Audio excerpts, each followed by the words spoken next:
Hey everybody, it's your girl Bondy Blue, and I want you to check out Bondy's Boutique and get some of my merch, y'all. I've added some new things like my mermaid cups and the mermaid tees, and also the Shake Them Tits mugs. All right, you asked for it and you got it. Check out Bondy's merch at Bondy's Boutique. All right. Shake them tits, shake them tits, shake them tits. All right. Yeah, y'all. All right, we gotta up this energy up in this bitch. Y'all, I don't even know no music with that type of beat that I can really sing right now. Nigga don't listen to house music, okay? Okay, at least not new house music or whatever they calling it these days. Okay. Don't make me wait. Come into my house. Give me body. Yes, happy birthday to Queen Latifah, okay? All right, y'all. Let's go ahead and get into Love and Hip Hop Miami, the reunion, part 1, okay? So down want to go, motherfuckers. All right. Making it. All right, y'all.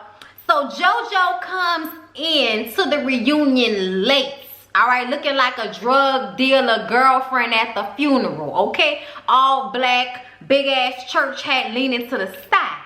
All right, I thought it was cute, but she always looked all pushed up into her clothes and shit like they can't fit and she can't breathe.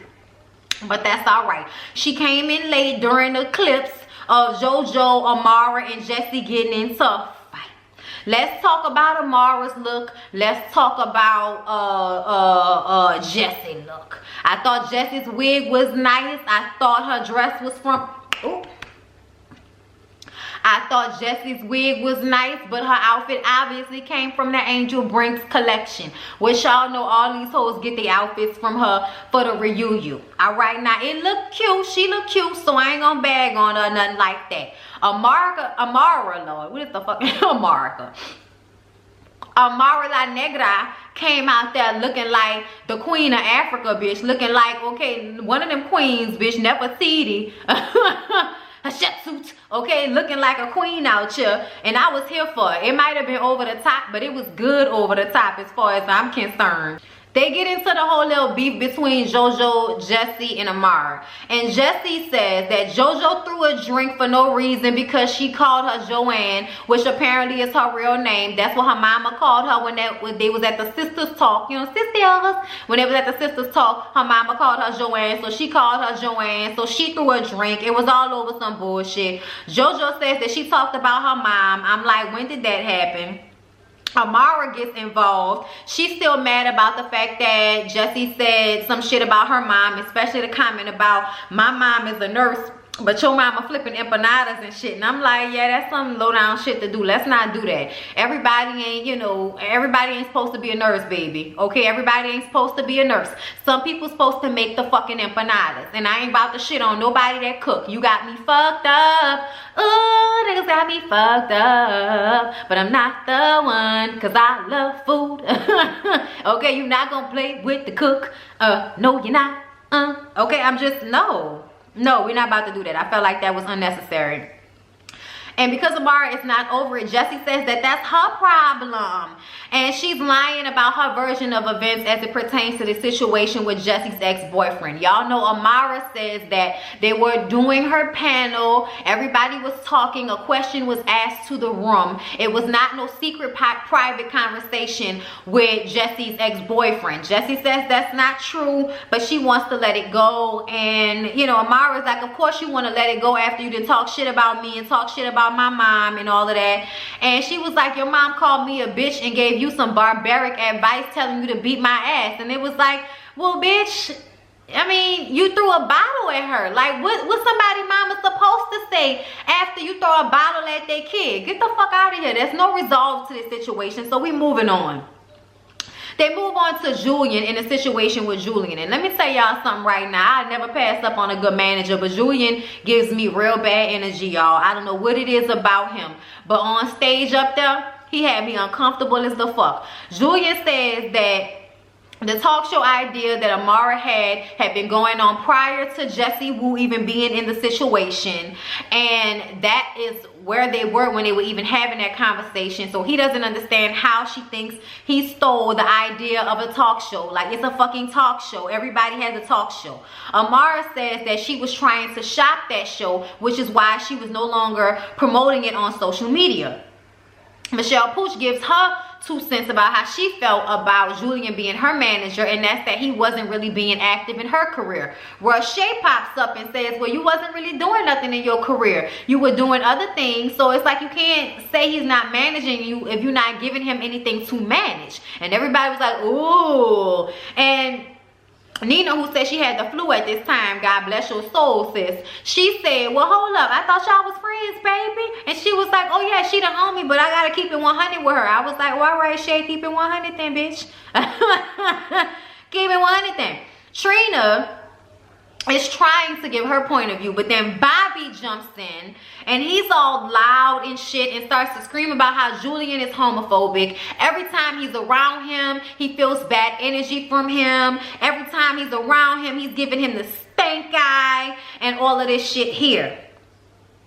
And Julian says, that's bullshit. You don't even know the story because I'm the one that was telling Trina to sign your ass. So how can I be homophobic? You don't even know the story. And I guess when he said that initially, Bobby was like, oh, that must mean that he's co-signing whatever his negative behavior is towards gay people. But really, that's not the case. Trina says that I've worked with Julian for years, okay? So that him being homophobic thing, that ain't it, okay? He's also her business partner, and she felt as if she wasn't able to get the things done in the manner that she would have liked to get them done because he was being pulled in so many different directions. He also manages Pleasure P. They asked Pleasure P if he felt like he was being neglected. He said, no, I'm Pleasure P, baby. I can never be neglected. I'm like, well, all right, nigga, hustler. I'm a hustler, baby.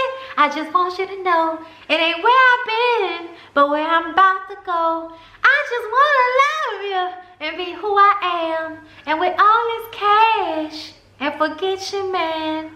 Now give it to me. Look, that's my shit, y'all. That sweet, that nasty, that gushy stuff. What the fuck was we listening to? Bobby is still going off, and Julian says, you don't want this smoke with me, nigga. And the way Julian's energy was, y'all, I feel like Bobby thought because he could fight that he was gonna be able to fuck Julian up, but I feel like Julian ain't the one. Like, I feel like, just like I be saying, ooh, niggas got me fucked up because Amanda Seales had sang at that time. I'm telling y'all, Bobby had Julian fucked up. And if he would have actually been able to get over there, I think Julian stayed in his seat for the most part. But if it would have went down, I think Bobby would have got his ass whooped, surprisingly. Bobby starts screaming about don't play with me and you know you homophobic and you don't like me and da-da-da-da. And it's like, Bobby, nigga don't like you because you do too much of this.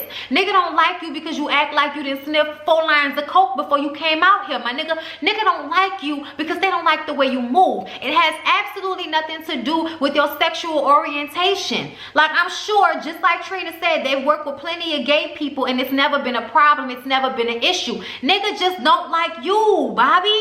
And Tip is getting upset at this point because he's taking over the whole fucking reunion at this point, screaming this shit out with no substantiated evidence. And Tip is like, why do you even care? So Bobby is like, I know you're not coming at me. You supposed to be my friend. Whose side are you on? And you're gonna be sitting up here talking when he's over, but you like my friend. Da-da. She was like, so what, Bobby? So what? Yes, I'm your friend. Yes, we can really get into it. But why the fuck do you care if Julian likes you or not? Why? Leave it the fuck alone. I was like, thank you. Leave the nigga alone. That's what she said. I was like, Tip, get him together, damn it. Okay, because Trina being too nice over there. Come on, calm down. Nigga, shut the fuck up. Like, somebody need to bat the shit out Bobby. He like a badass kid in a store that want a toy and need his ass whooped, okay? So then we get into Julian sabotaging Jesse's career by telling D and Big Lamb not to work with her, and he refuses to take responsibility for the fact that that's exactly what he did. Don't sit up there and act like that's not what you did, nigga. That's what you did. Jessie said she's doing great. She has new management and she's doing great. So she ain't even trying to worry about this nigga. Move on to the next topic, all right? So they talk about Trina not signing Bobby.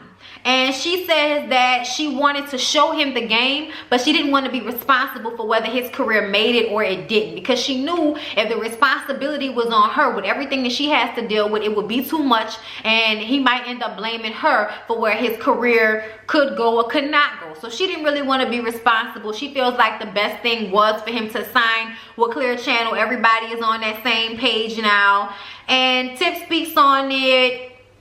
Now Bobby is referring to her as sis, and it's just like, this nigga is either high or bipolar as the fuck. Moving along, y'all. Let's get to Pretty Ricky. So P doesn't like the fact that they made him look like a diva of Pretty Ricky on the show, and really it's the fact that Slick don't be there to do the job. You know, I think I might have mentioned that in the finale, and it's all kind of running together in my head. I'm sorry about that, but that's what he's been saying from jump. Like, when I come here, I do my part, and then y'all can't finish y'all part. And it may not necessarily be Spectacular and Blue he's talking about, but talking about Slick, because Slick don't be around, and you wonder what the fuck Slick be having going on, because you supposed to ain't got no job, ain't got no money, so what you doing? You know what I'm saying? But P felt like, you know, if y'all not ready, I'm focusing on my solo situation. Blue is crying because he says, you know, watching the playback, you realize nigga really got daddy issues and shit like that. So Spec get up and, you know, give him the dap hug and all of that. And they just talk about how their dad never wanted to hear that shit from them. It's a very uncomfortable situation. He don't want to talk about it because he feels as if they making him look like a deadbeat dad, and he's not a deadbeat dad. They feel like he's given everything he had, but he still should have given them money, and that's the problem. And even on stage, after everything that Pleasure said in the finale, when he gets on stage at the reunion, he's talking about how, you know, Big Baby D or whatever the fuck, Big Baby Whoa, Big Baby Swole, Big Blue, whatever the fuck his name is, the big nigga, the daddy. Okay, he put, you know, all this money into their group, 2 mortgages, and everybody is still like, nah, my nigga, y'all should have got something back. Okay, that's the point. Trick saying that, Bobby saying that, shit, even Nina saying that a little bit, that they should have got some of the money back. Not saying that they should have got a whole lot, but they saying they didn't get 1 paycheck out of their touring and doing music with Pretty Ricky. That's a problem to me. That is a problem to me, y'all. But P and Blue are making excuses for Big Blue, and then they get into how Spectacular has the, you know, the website, the Facebook page or whatever, and how he made all this money from that and he never shared it with them, and they feel like he should have shared the money with them. And y'all, I'm gonna be honest with y'all, I feel like he should have shared the money with them too. It's not to say that he needs to share money for every page that he does, but for their specific page, knowing that nobody in y'all group got paid, why not spread the wealth a little bit, especially when you're supposed to be as rich as Spectacular is? I'm not necessarily saying he owes them anything, but like I said before, if it was me, I would freely give to them what I believe, you know, they should be given a percentage of what we made off this. At the end of the day, I did all the work, but it also was based off of the group that we all worked in. You know what I'm saying? That's just my opinion. Spectacular is feeling some type of way about that. He don't like the fact that they put him on blast. They basically said he's just like his daddy.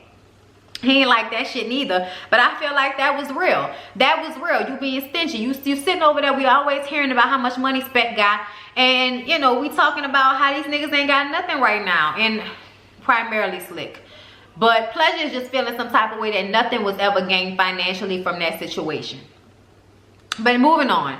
So we talk about Chaotic and his remaining charges. Apparently Chaotic got 6 of the charges dropped and he only has 2 left, which is reckless driving and fleeing the scene. He says he is going to, you know, sue the police department for them making his PTSD worse, sir. I didn't flat up fucking around with them, okay? Because he need a new car and he need a new brain because they done fucked him up and everything. And then we get into how the hood niggas cope, you know, because he went to therapy and it was a healthy way to deal with his issues instead of the homeboy way of doing it, which is to drink or smoke weed. So it was nice to be able to handle the situation without covering it, you know, with drugs and alcohol. And Gunplay like, look, man, you just got to do what you got to do. You know what I'm saying? You got to handle your scandal like a big boy. I was like, nigga, you better be up there rhyming. Gunplay looked nice in that velvet jacket. I was like, oh, that's nice. I want to get one like that for lyric. So anyway, y'all, they talk about the cook-off. Y'all know they played the fuck out of Chaotic with that situation, but Trick says that he will consider doing a track if the track is nice. And Chaotic like, look, bro, when we gonna break, we gonna go upstairs and I'm gonna show you some tracks. We'll go through them things, because I ain't gonna let you change your mind up in here today. Like, well, all right, you better get your track. Trick said that Chaotic don't want no smoke as it pertains to Joy. And, you know, Nina was like, from you? He was like, nah, he don't want no smoke from Joy, crazy ass. I'm like, something about that rings true in my spirit.